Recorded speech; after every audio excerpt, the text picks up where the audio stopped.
노홍영 안수집사님 기도하시겠습니다. 구하라 그리하면 주실 것이요 찾아라 그러면 찾을 것이요 두드려라 그러면 열릴 것이니 구하는 이마다 얻을 것이요 찾는 이가 찾을 것이요. 하나님 아버지 감사합니다. 지난 한 주간도 주님 저희들 이 모양 저 모양 지켜주셨다가 오늘 귀한 주님의 날 주님 앞에 나와 예배 드리게 하시니 감사합니다. 고유의 명절 추석을 맞아 흩어져 있던 가족들이 모여 하나님의 은혜도 나누고 아름다운 교제도 하게 하시고 좋은 소식도 듣게 하시니 감사합니다. 오늘 복된 주님의 날 귀하신 말씀 들고 단위에 서신 목사님 성령의 두루마리를 입혀주사 성령 충만케 하시며 하나님의 권능의 말씀 능력 있게 선포하시게 하시며 듣는 모든 성도님들 큰 은혜 받게 하시고 세상에 나아가 살 때에 힘이 되고 능력이 되게 하옵소서. 오곡백과가 풍성히 익어가는 가을입니다. 좋은 날씨를 주시어 알라리 곡식이 잘 익어 추수하듯이 우리 심령도 알곡같이 잘 연결게 하시고 추수할 일꾼들 되어 믿지 않는 영혼들 주님께 인도하는 추수꾼들 되게 하옵소서. 하나님의 선하신 뜻을 이루어가며 믿지 않는 이웃들을 찾아가며 돌보는 이 가을 되게 하시고 아침 저녁 제법 날씨가 추워졌습니다. 이 뚜렷한 사계절을 허락하신 하나님의 놀라우신 뜻과 은혜를 밝히 알고 깨닫게 하옵소서. 온 세계가 지구의 온난화로 힘들어하고 있습니다. 늦었다 생각들지만 지금부터라도 자라나는 후손들을 위해 무자비하게 개발하고 자연을 훼손하지 않도록 저희들이 앞장서서 지킬 수 있게 도와주시옵소서. 오늘 들은 귀한 말씀 심령 깊이 잘 새겨져서 말씀 굳건히 믿고 의지하며 세상 살 때에 큰 기쁨 주시옵시고 날마다 늘 스님과 깊은 교제로 찬양이 넘쳐나는 삶이 되게 하옵소서. 이 예배를 통해 주님 홀로 영광 받으시옵소서. 날 위해 고난당하신 예수님의 귀하신 이름으로 기도드렸습니다. 아멘.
만물의 창조주이시면서 역사의 주관자 되시는 그 하나님이 나의 아버지 되심에 참으로 감사와 영광과 존귀를 올려드립니다.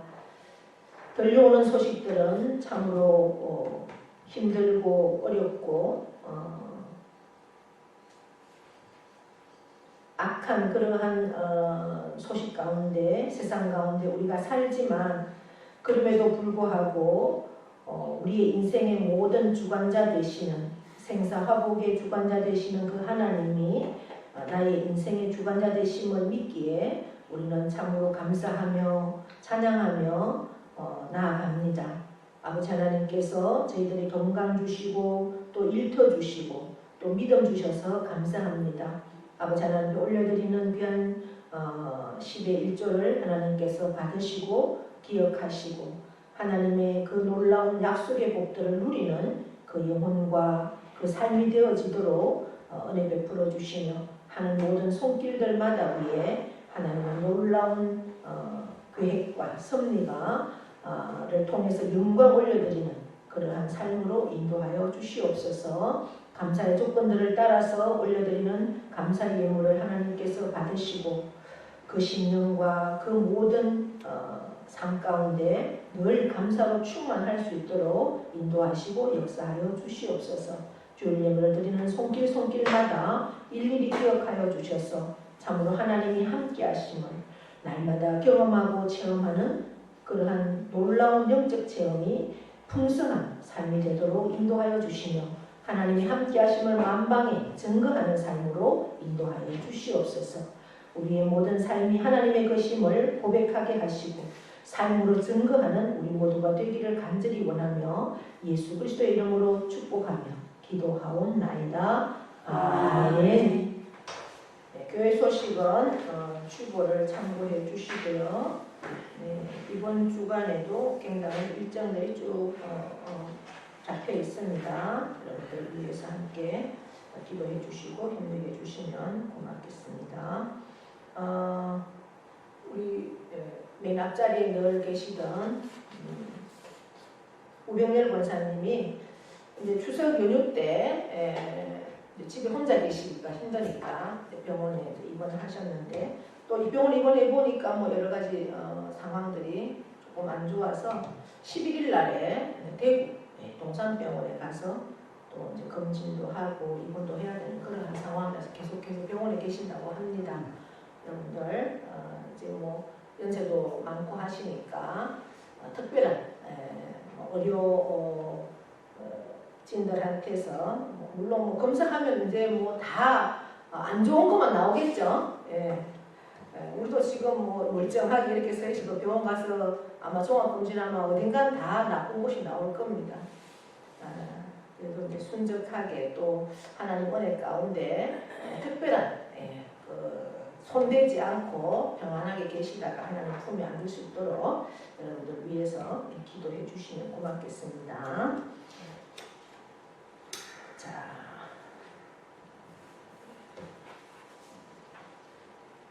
성경 봉독합니다. 로마서 7장 1절에서부터 6절까지입니다.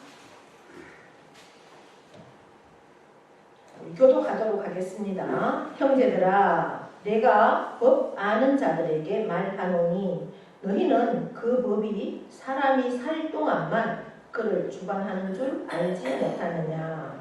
남편이나 남편 생전에 법으로 그에게 예의가 만일 그 남편이 죽으면 남편이 벗어나는 아닙니다.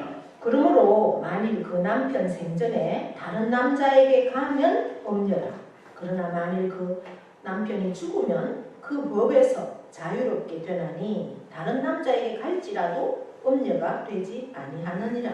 그러므로 내 형제들아, 너희도 그리스도의 몸으로 말미암아 율법에 대하여 죽임을 당하였으니 이는 다른 이 곧 죽은 자 가운데서 살아나신 이에 가서 우리가 하나님을 위하여 예배를 드리게 하려 합니다. 우리가 육신에 있을 때에는 율법으로 말미암는 죄의 정욕이 우리 지체 중에 역사하여 우리로 사망을 위하여 열매를 맺게 하였더니 이제는 우리가 열매를 것에 대하여 죽었으므로 율법에서 벗어났으니 이러므로 우리가 영에 새로운 것으로 섬길 것이요 율법 조문에 묵은 것으로 아니하였지니라. 아멘. 명령 선포하겠습니다.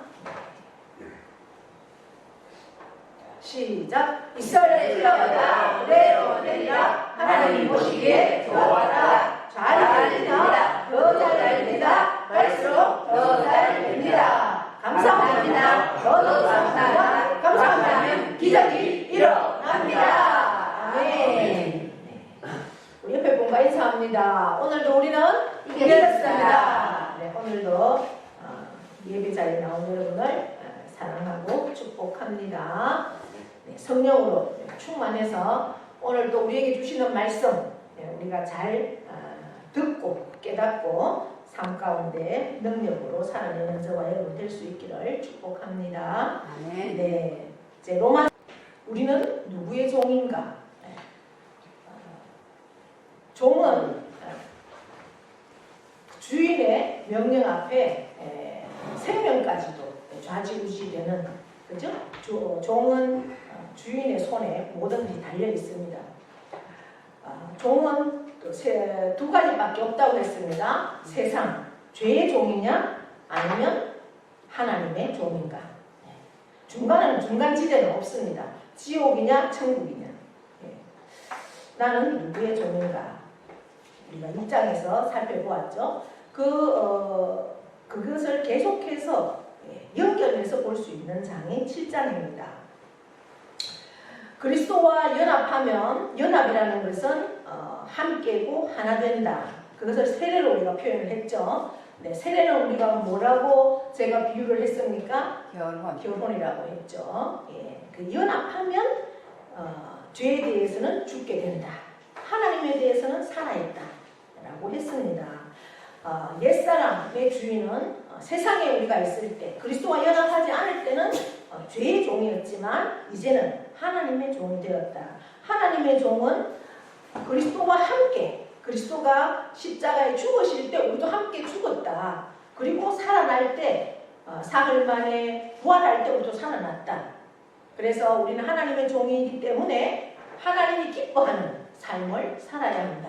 그것이 바로 6장 23절 죄의 싹은 사망이고 하나님의 은사는 그리스도 예수 우리 주 안에 있는 영생이다. 그러면서 22절을 가지고 제가 지난주에 말씀을 드렸습니다. 죄의 열매, 죄의 종이 되어서 사는 사람은 사망이 열매가 되고 하나님의 종이 되는 사람은 영생이다. 이렇게 했습니다. 네. 이제 로마서 7장 오늘 우리가 읽은 말씀은 그리스도와의 연합으로 인해서 이제 그 법에서 1절에 보니까 내가 법 아는 자들에게 말한다. 이 법은 율법을 말합니다. 너희는 그 법이, 율법이 사람이 살 동안만 그를 주관하는 줄 알지 못하느냐 이렇게 되어 있습니다. 그러니까 율법에서 우리가 해방되어 살아가는 새로운 삶에 대해서 오늘 7장에서 우리에게 가르쳐주고 있습니다. 죄가 너희를 주관하지 못한다. 6장에서 그렇게 말했죠. 너희가 법 아래에 있지 않고 율법 아래에 있지 않고 은혜 아래에 있다라고 6장 14절에서 말씀했습니다. 그러한 말씀을, 법 아래에 있지 않고 은혜 아래에 있다는 말씀을 무슨 비유를 통해서 오늘 구체적으로 설명하고 있는가 보니까 우리가 읽은 말씀 중에 뭐가 등장을 합니까? 결혼이 등장을 하죠. 결혼을 비유로 들어서 오늘 말씀을 구체적으로 설명하고 있습니다. 이제 그리스도와 연합함으로 죄와 율법에서 우리는 벗어났고 성령 안에서 하나님을 위하여 열매 맺는 삶을 살아간다라고 이제 6장에서 말씀하고 있습니다. 그러면서 오늘 7장 1절로 6절에서는 그러한 영적인 원리가 어떤가에 대해서 우리에게 말씀하고 있습니다. 그리스도와 연합하면, 예수와 하나가 되면, 주님이 내 안에, 내가 주님 안에 그렇게 구원받은 사람은 율법에 대하여서 자유롭다라고 선포하고 있습니다. 1절에 그렇게 말을 하죠. 사도 바울은 이제 율법에서 벗어나서 그리스도와의 그 연합을 설명하기 위해서 결혼에 관한 법의 그 구속력을 언급하고 있습니다. 율법은 사람이 살 동안만 그렇게 구속력을 가질 수 있다는 거죠. 율법은 배우자에 대한 구속력도 마찬가지입니다. 우리가 살아있을 때 그 구속력을 가질 수 있는 거죠. 우리가 부부가 부부는 결혼 관계로 유지가 됩니다. 그러니까 두 사람이 살아있을 동안만 구속력을 가진다는 거죠. 그 사람이 오늘 우리가 2절, 3절에서 계속해서 말씀하고 있습니다. 남편 있는 여인이 그 남편 생전에 그 법에서 매이지만 남편이 죽으면 남편의 법에서 벗어난다. 2절에 이렇게 말하면서 그러므로 그 남편 생전에 다른 남자에게 가면 뭐라고요? 음녀다. 예, 음행한 여자다. 남편이 멀쩡히 있는데 다른 남자에게 가면 음녀다. 그러나 만일 남편이 죽고 난 뒤에 다른 남자에게 가도 음녀가 되나 안 되나? 아니라는 거죠. 왜? 이미 남편이 죽었으니까 그 법에서 자유롭게 되었다라고 말씀하고 있습니다. 율법도 마찬가지라는 겁니다. 우리가 옛사람, 예수 그리스도를 믿기 전에 옛사람이 죽음으로 율법에서 자유하게 되었다라고 말씀하고 있습니다. 이제 결혼 비유를 통해서 우리가 율법에서 벗어났고 그리스도와 연합했다라는 영적인 원리를 가르치면서 7장 4절, 오늘 4절에 보면 뭐라고 말씀합니까? 그러므로 이제 결혼 비유에 대해서 남편과 아내에 대해서 그렇게 2절 3절에 말씀하면서 4절에 그러므로 내 형제들아 너희도 그리스도의 몸으로 말미암아 율법에 대하여 죽임을 당하였으니 이는 다르니 곧 죽은 자 가운데서 살아나신 이에게 가서 우리가 하나님을 위하여 열매를 맺게 하려 함이라. 아멘. 우리는 그리스도가 십자가에 죽으신 그 희생으로 인하여서 율법에 대하여 죽임을 당했다는 거죠. 사도 바울은 첫 남편이 죽을 때에 아내는 둘째 남편에게 갈 수 있는 자유를 얻었다라고 2절 3절에서 말씀하고 있습니다. 첫 남편은 뭘까? 첫 남편은 율법을 상징하고 있습니다. 둘째 남편은 바로 예수 그리스도이십니다. 그리고 여자는 누구를 상징하는가? 그리스도인, 예수 믿는 사람을 상징하고 있습니다. 구원받기 전에는 첫 남편인 율법에 매인바 되었지만 율법은 죄에 대한 그 사망을 요구하기 때문에 우리가 율법의 권세에서 벗어나기가 굉장히 불가능하다라는 거죠. 그런데 사도 바울은 남편이 죽은 것이 아니라 아내, 즉 그리스도인이 된 우리가 죽음으로 율법에서 벗어났다 이렇게 가르치고 있습니다. 그래서 예수 그리스도가 십자가에 죽을 때 우리도 함께 죽었다라고 말씀하고 있는 거죠. 그러니까 율법이 무효화되거나 율법이 죽은 것이 아닙니다. 율법은 그대로 있습니다. 그러나 우리의 옛사람이 그리스도와 함께 십자가에 죽었다라고 말씀하고 있습니다. 우리가 그리스도와의 연합으로 죄에서 벗어났습니다. 우리가 로마서 6장에서 계속해서 살폈죠. 이제 우리는 그리스도와의 연합으로 율법에서도 벗어났습니다. 죄에서 벗어나고 율법에서도 벗어났다를 오늘 7장에서 말씀하고 있습니다. 그러기에 우리는 예수 그리스도의 죽으심과 합하여서 옛사람이 죽었고 또 장사되었다가 그리스도와 함께 새 생명으로 태어났습니다. 할렐루야. 예. 그래서 우리는 그리스도와 함께 죽었고 그리스도의 부활하심과 같이 새 생명으로 얻은 자가 되었다라는 겁니다. 우리 옛사람은 율법에 매여 있었지만 옛사람이 십자가의 죽으심으로 인해서 매였던 율법에서 벗어나게 되었다라고 말씀합니다. 그렇기 때문에 율법에서의 그 자유는 율법의 정죄에서의 자유가 된다는 겁니다. 이제 우리가 율법에서 벗어난 것은 율법에서 613가지를 하라, 하지 말라 계속해서 그렇게 가르치죠. 그래서 이렇게 해야 되느냐, 하지 말아야 되느냐 하는 그러한 살인을 하지 마라, 간음하지 마라, 거짓말하지 마라, 이러한 도덕법에서 자유한다 이런 의미가 아니라는 거죠. 우리는 율법에서는 벗어났지만 하나님의 의이신 예수님과 연합했다는 사실을 우리가 기억해야 한다는 겁니다. 율법에서 벗어났다는 것은 우리가 구약에서 제사, 절기 같은 그런 의식, 하나님께 가는 그 길에서 자유하다라는 겁니다. 우리는 구약에서는 대제사장을 통하지 않고는 하나님 앞에 갈 수가 없습니다. 우리가 일방적으로 하나님 앞에 갈 수가 없죠. 우리가 1대1로. 그러나 예수 그리스도를 통해서 이제는 하나님께 가는 것입니다. 그래서 율법에 대하여는 죽은 것이고 율법의 정죄로부터는 자유하다라는 겁니다. 율법은 불순종하면 613가지 하지 말아야 하는 것에서 우리가 지키지 않을 때는 불순종하면 저주를 가져옵니다. 그래서 아무도 율법을 그러면 그 613가지가 되는 율법을 온전히 지킬 수 있는 사람이 누가 있겠습니까? 우리는 인간인데 예. 그래서 율법은 우리로 하여금 무엇을 알게 합니까? 죄를 알게 하는 거죠. 죄를 알게 하는 그러한 역할을 하는 겁니다. 그러니까 율법으로는 우리가 죄를 깨닫게 된다는 거죠. 그래서 로마서 우리가 3장에서도 율법은 죄를 깨닫게 하는 것이다 라고 우리가 3장 10절에서 살펴보았습니다. 그리고 율법은 우리를 하나님의 진노 아래에 있게 한다라고 4장 15절에도 말씀하고 있습니다.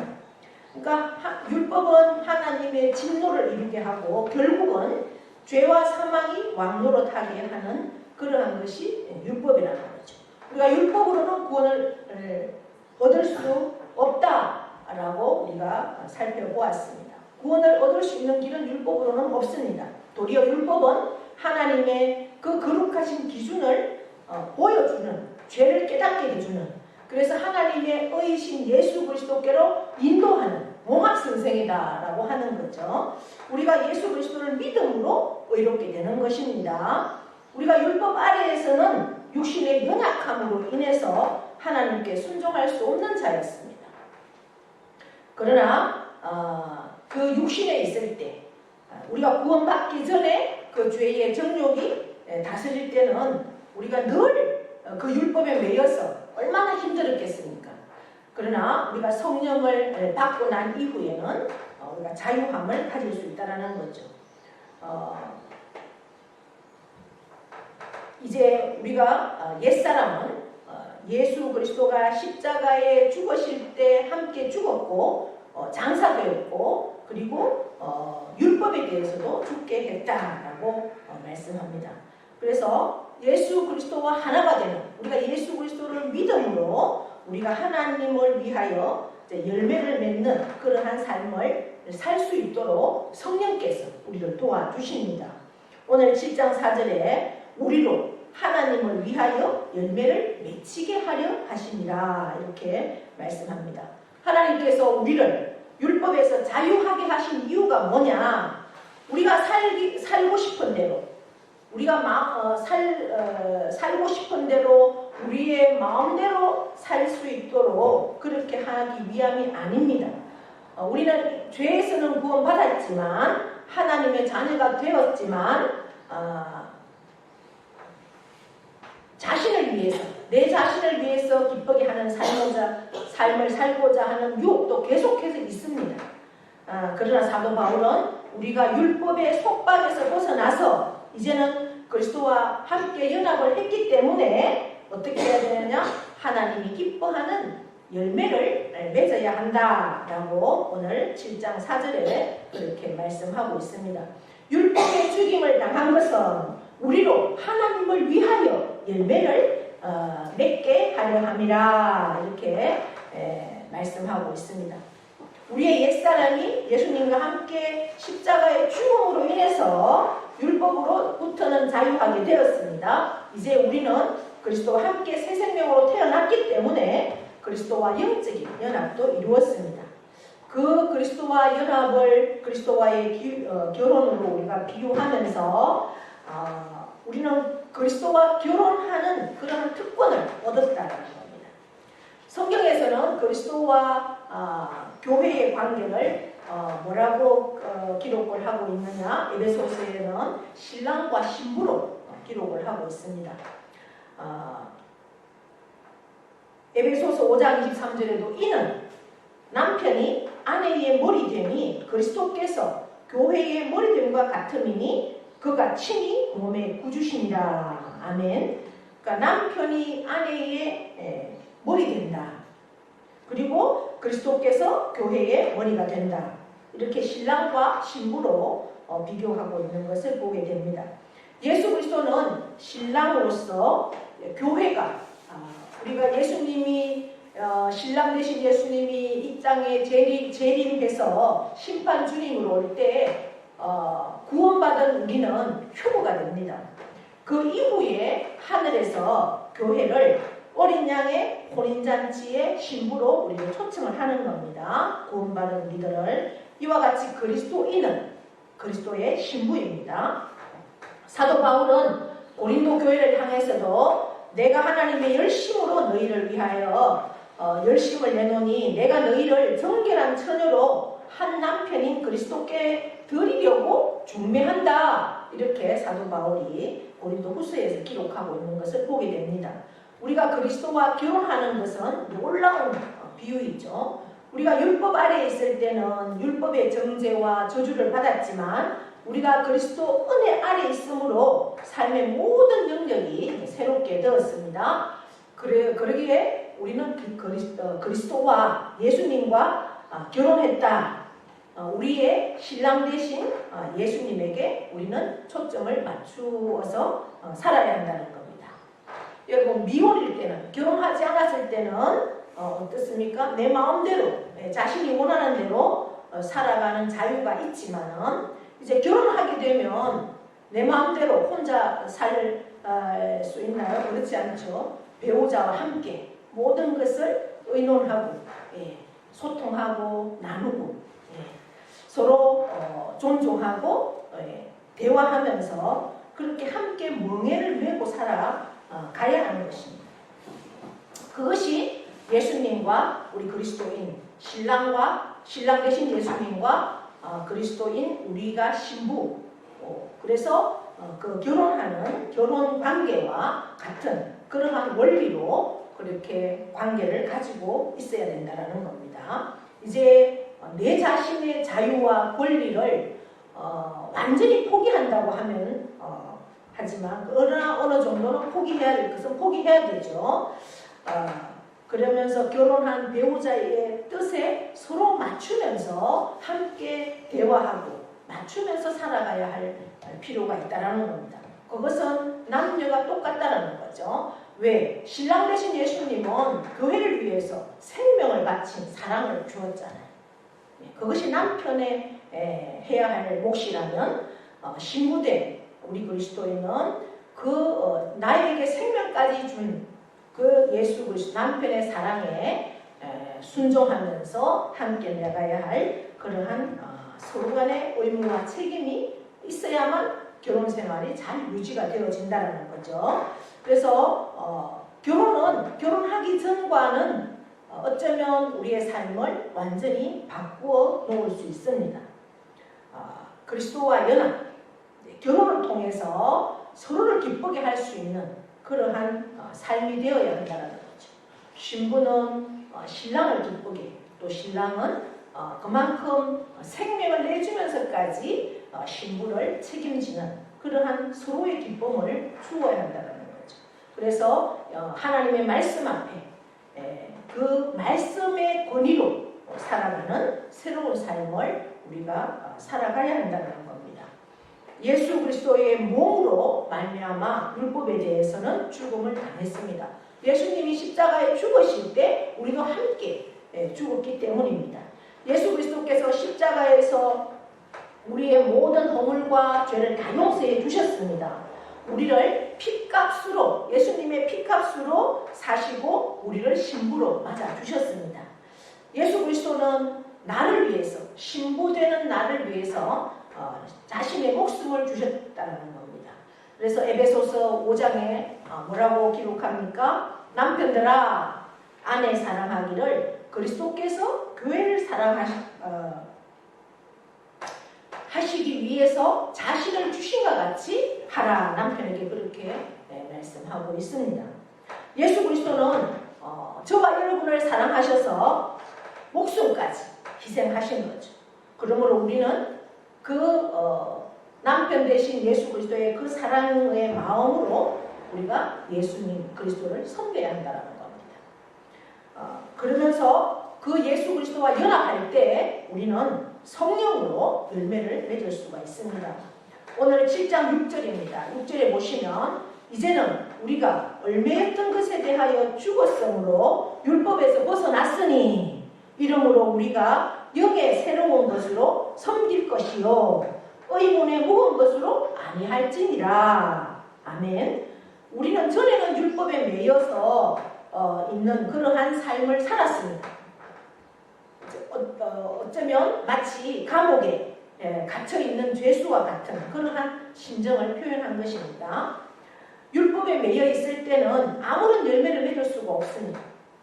도리어 육신의 정욕이 사망에 이르는 그러한 열매만을 맺었을 뿐입니다. 그러나 이제는 그리스도 예수로 인해서 율법에서 벗어나서 자유하게 되었기 때문에 그리스도와의 연합은 성령님께서 나를 다스리시고 인도하시고 변호하시고 위로하시고 내조하시는 그 역사로 말미암아서 고린도전서에도 유대인이나 헬라인이나 종이나 자유자나 다 한 성령으로 세례를 받아서 한 몸이 되었고 또한 성령을 마시게 하셨느니라 이렇게 기록하고 있습니다. 그러니까 성령은 우리의 옛사람이 그리스도와 함께 죽고 장사되었다가 그리스도와 함께 새 사람으로 다시 태어나게 하십니다. 그래서 성령님께서 우리 안에 내주하고 계시는 거죠. 그래서 늘 끊임없이 우리를 말씀 앞에 살아갈 수 있도록 도와주시는 분, 그리고 우리에게 계속해서 말씀하시는 분, 깨닫게 하시는 분이 성령님이라는 거죠. 그래서 우리는 성령에 늘 민감해야 되고 말씀 앞에 기도로 그 성령님과 늘 교통해야 된다는 겁니다. 그래서 우리 성령님은 우리 안에 거하시면서 우리의 몸을 성전을 삼고 그리고 열매 맺도록 계속해서 도와주십니다. 역사하십니다. 우리의 열매는 우리의 육으로 되는 것이 아니라 성령이 우리 안에서 행하시는 역사의 열매라는 거죠. 우리가 열매 맺는 성령의 열매를 맺는 비결은 율법으로 되는 것이 아니라는 겁니다. 새로운 그 성령님의 역사로 이루어진다는 겁니다. 그래서 오늘 6절에서 그렇게 말씀합니다. 이제는 우리가 얽매였던 것에 대하여 죽었다. 그러니까 율법에 대하여, 죄에 대하여 죽었다. 그래서 율법에서 벗어났다. 이러므로 우리가 영의 성령의 새로운 것으로 섬길 것이요 의문에 묵은 것으로 아니한다. 이렇게 선포하고 있습니다. 과거에는 율법에 매여 있었고 율법의 정죄와 형벌 아래에서 도리어 사망에 이르는 열매를 맺었지만 이제는 그렇지 않다라고 선언하는 거죠. 사도 바울도 회심하기 전에 우리가 지난주에도 제가 말씀드렸지만 그 회개하고 회심하기 전에는 굉장한 열심이 있는 자였죠. 율법을 지키려고 얼마나 열심을 냈습니까? 그래서 예수 믿는 사람들을 다 죽이는, 잡아서 옥에 가두는 그러한 일을 얼마나 열심히 했습니까? 1등 추종자였죠. 그러나 그 열매는 그렇게 열심히 했음에도 불구하고 열매는 사망에 이르게 했습니다. 그러나 그가 예수 그리스도를 만나고 철저한 회심을 통해서 새 사람이 된 이후에는 성령이 그의 마음을 지배하고 다스리고 그의 삶을 온전히 이끌어 주셔서 그 말씀 앞에 순종함으로 생명을 바쳐서 주의 복음을 전하는 그러한 사도로 세움받은 것을 우리가 말씀을 통해서 압니다. 성령께서 우리 마음에 거하십니다. 그래서 지금도 저와 여러분에게 이 말씀을, 진리를 깨닫게 하시고 우리가 말씀을 들음으로 진리 가운데 우리를 인도하시고 우리의 성품을 변화시키고 또한 마음을 다스리고 또한 삶을 변화시키면서 우리의 삶을 이끌어 가십니다. 그래서 성령의 역사는 우리로 하여금 기쁨으로 주님을 섬기게 합니다. 그리고 성령의 그 9가지 열매를 계속해서 맺어갈 수 있도록 우리를 도와주신다는 거죠. 이제 우리는 그 성령의 9가지 열매를 맺는 삶을 통해서 하나님을 기쁘시게 해야 하며 또한 에베소서에서 그 빛의 열매는 뭐냐? 말씀 가운데 진리 안에서 열매를 맺는 그 열매는 모든 착함과 의로움과 진실함에 있다. 그것이 바로 주께 기쁘시게 주님을 기쁘시게 한다라고 말씀하고 있습니다. 세상에서 종으로 살아갈 수 있다. 죄의 종으로 살아갈 수도 있고 하나님의 종으로 살아갈 수 있다.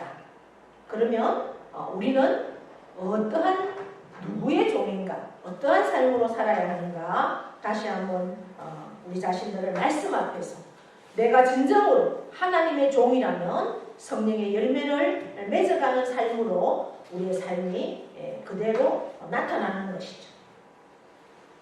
이 모든 것을 성령의 열매를 맺을 수 있도록 도와주시고 그 성령의 열매를 이 세상 가운데 내 삶으로 통해서 나타날 수 있는 것을 보게 할 수 있는 것을 하게 하는 그 모든 것을 가능하게 하는 시작은 바로 그리스도와의 결혼, 바로 연합이라는 것입니다. 우리는 그리스도와 결혼했습니다. 그분과 예수 그리스도와 함께이기에 그분의 생각, 그분의 계획, 그분의 말씀 앞에 함께 따라가야 하고 함께 세워져 가야 합니다. 이제 내 자신의 뜻대로 살아가는 것이 아니라 신랑 되신 예수 그리스도를 기쁘시게 하는 그러한 삶으로 우리가 항상 주님과 함께 연합해서 늘 나는 예수 그리스도와 결혼했다라는 생각들을 기억하시면서 그분을 기쁘시게 하는 삶으로 충만한 저와 여러분 될 수 있기를 축복합니다. 하나님 아버지 고맙고 감사합니다. 오늘도 우리를 귀한 자리, 복된 자리에 앉게 하셔서 귀한 말씀 주셨습니다. 이 말씀 우리의 마음으로 받습니다. 이 말씀을 잘 기억하고 진실로 나는 누구의 종인가? 진정 하나님의 종이라면 이제 나는 예수 그리스도와 연합한 자로서 그것은 예수님이 나의 신랑 되시고 나는 예수님의 신부이기에 우리는 결혼한, 연합한 그러한 관계라는 것을 늘 기억하면서 내가 주님 안에, 주님이 내 안에 있을 때 나의 힘으로는 할 수 없지만 성령님께서 그 결혼 관계를 아름답게 유지하고 아름다운 열매를 맺도록 도와주신다는 것을 늘 기억하면서 그리스도를 기쁘시게 하는 그러한 삶으로 살아가기에 부족함이 없도록 늘 승리하고 아름다운 열매를 맺을 수 있도록 우리가 힘쓰고 애쓸 수 있는 삶으로 살기를 원합니다. 주님 함께 하시고 역사하시고 성령님께서 인도하여 주시옵소서. 감사합니다. 예수님의 이름으로 기도하옵나이다. 아멘. 다 함께 일어나셔서 파송의 찬송 찬양합니다.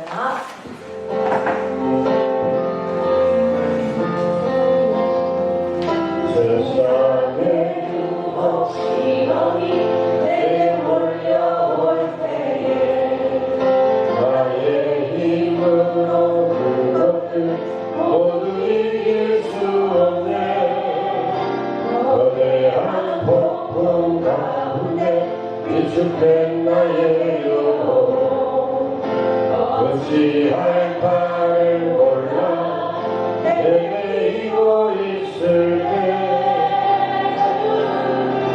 주를 찬양 손을 들고 찬양 전쟁은 나에게 속한 건 아니니 주를 찬양 손을 들고 찬양 전쟁은 하나님께 속한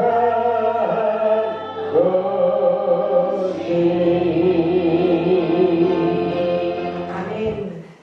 이제는 우리 주 예수 그리스도의 은혜와 하나님 아버지의 크고도 영원하신 사랑하심과 성령님의 교통 위로하심의 역사가 나는 하나님의 종입니다. 그러기에 그리스도와 결혼한 사람입니다. 그리스도가 나의 신랑이 되심을 기억하게 하시고 신부로서의 신랑을 기쁘시게 하는 삶이 무엇인가를 늘 생각하게 하시고 신랑 되신 예수 그리스도의 관계가 주님이 나를 맞으러 오는 그 시간까지 변하지 않고 늘 유지될 수 있도록 말씀 앞에 온전히 서기를 결단하는 사랑하는 모든 심령회와 그 가정과 자녀와 일터와 기업 위에 영원토록 함께 하시기를 축원하옵나이다. 아멘. 아멘.